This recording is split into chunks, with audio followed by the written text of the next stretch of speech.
Israel are the first people in history to commit genocide on live television while calling themselves victims.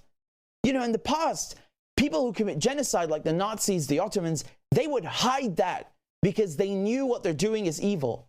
The Israelis, they don't give a shit. The Israelis think they're the chosen people. They can do anything they want. They're publicly announcing how many tons of explosives they've dropped on Gaza, which hospital they're going to bomb, and so on, right? And calling that self-defense.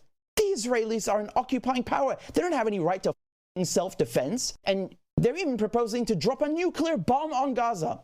Not just white phosphorus, nuclear bombs. And other Israeli officials are going and suggesting ways to distribute Gazans around the world. And so while Israel are dropping the equivalent of 2 nuclear bombs on Gaza, they still manage to cast themselves as victims. I mean, how the f do you bomb 3 refugee camps, one after the other, and still pretend you're a victim?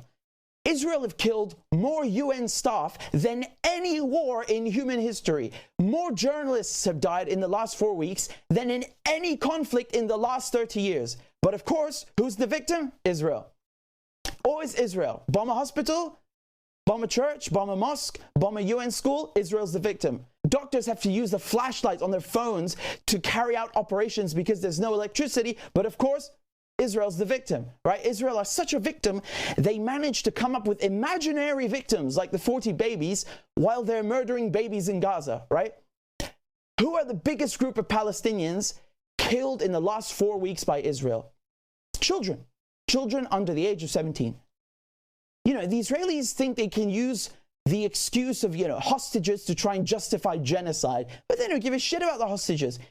Israel have succeeded so far in freeing 0 hostages, killing 50 Israeli hostages with their own airstrikes. Hamas offered to free all of the Israeli hostages in exchange for all Palestinian prisoners. And the Israelis don't do it. They won't do it. They won't negotiate. They won't reply. You know, just stalling. How about the Palestinian workers from Gaza that Israel kidnapped on October 7th? These men did literally nothing, but they were stripped. Nevertheless, they were beaten, electrocuted, tortured for weeks.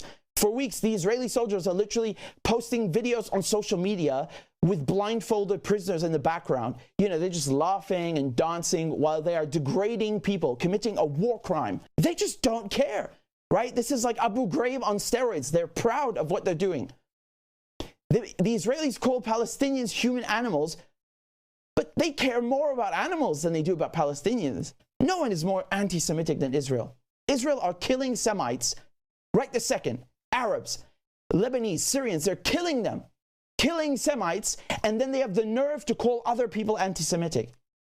What is happening right now in Gaza, what Israel is doing in Gaza, is like the Nakba in 1948, except that there is internet and social media. Everybody can see it.